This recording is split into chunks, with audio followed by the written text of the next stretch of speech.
ناظرین، بریک کے بعد آپ کو حرف راز میں خوش آمدید کہتے ہیں۔ ایک اہم خبر کہ جو بائیڈن کی طرف سے سعودی عرب کے حوالے سے ایک خاص بیان اور اس کے بعد سعودی عرب کا جواب، اور جو نئی پیش رفت جو اس خطے میں ہو رہی ہے، سعودی عرب جو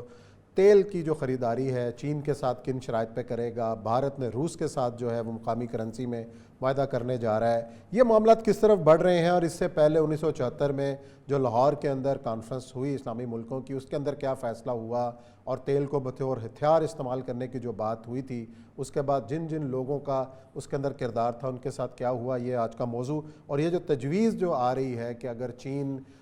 سعودی عرب کے ساتھ یا بھارت روس کے ساتھ ڈالر کی بجائے اپنی کرنسی کے اندر لین دین کرتا ہے تو اس کے کیا اثرات سامنے آ سکتے ہیں، کیا مضمرات ہو سکتے ہیں، اور یا صاحب یہ کتنی بڑی پیش رفت ہونے جا رہی ہے؟ دیکھیے، پہلی بات تو یہ ہے کہ ڈالر جو ہے اس کے ساتھ تیل کا جو رشتہ ہے یہ 1974 میں آیا ہے۔ اس سے پہلے ڈالر کا تیل کے ساتھ کوئی رشتہ نہیں تھا۔ پیٹرو ڈالر کا آغاز ہوا ہے 74 کے بعد۔ اس سے پہلے ہوا تھا کہ oil as a weapon use کرنے کی صورتحال ہوئی تھی۔ شاہ فیصل شہید نے آئل ایز اے ویپن جب یوز کیا تھا تو یورپ کے اندر آپ کو یاد ہے کہ بہت زیادہ لائنیں لگ گئی تھیں اور مسئلہ ہو گیا تھا۔ اس کے بعد امریکہ پہنچا تھا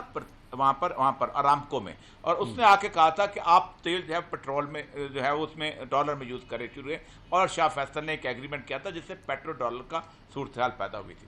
اس وقت کرائسس اس وقت پیدا ہوا تھا کہ جب صدام حسین نے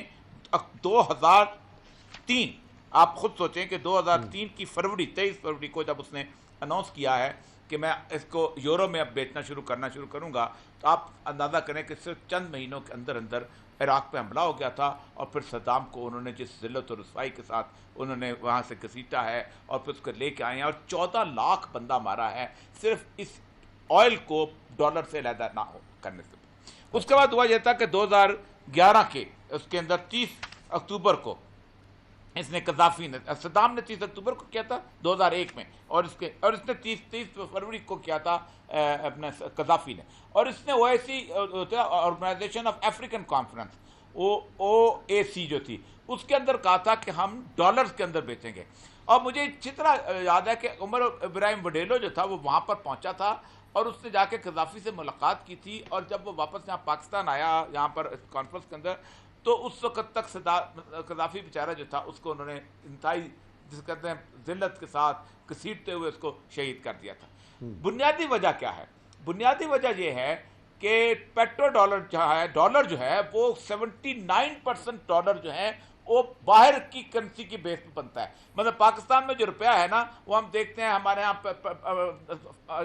کپاس کتنی ہے، ہمارے ہاں چاول کتنا ہے، ہمارے پروڈیوس، اس حساب سے ہم روپیہ بناتے ہیں۔ لیکن امریکہ اپنا ڈالر چھاپتا ہے تیل کتنا ہے دنیا کے اندر، کیونکہ تیل اس میں خریدا جانا جاتا ہے، تو دنیا میں جتنا تیل ہے اس کے تو 79% ڈالر جو ہیں وہ امریکی نہیں کماتے، امریکی کی کمائی کے اوپر نہیں ہوتا، ان کے اوپر ہوتا ہے۔ اب سچویشن پیدا ہوئی ہے یوکرین کے بعد۔ یوکرین کے اندر جو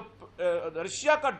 تیل ہے وہ اب کس کرنسی میں بیچا جائے، کیونکہ باقی تو پابندیاں لگا دی گئیں، تو انہوں نے کہا ہے کہ یوان جو ہے وہ بہتر ہے، کیونکہ یورپ بھی یورو امریکہ سے ڈرتے نہیں کرے گا، لیکن پہیا تو چلنا ہے۔ اب ہوا یہ ہے کہ بلومبرگ میں آج سے صرف 14 گھنٹے پہلے جب یہ رپورٹ آئی ہے، تو بلومبرگ کی رپورٹ کے بعد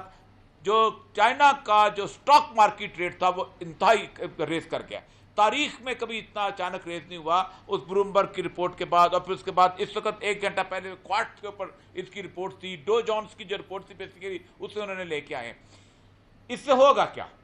عثمان صاحب؟ یہ کوئی چھوٹی بات نہیں ہے، اس سے آپ ایک نئی دنیا کے اندر جنگ کے اندر انٹر ہو رہے ہیں۔ آپ کے پورے جو ہیں وہ ساری تیاریاں مکمل ہو چکی ہیں، اور یہ ایک راستہ رہ گیا تھا جو امریکہ صدام حسین کی خطا معاف نہیں کر سکتا، اور صدام حسین کے معاملے کے اندر اس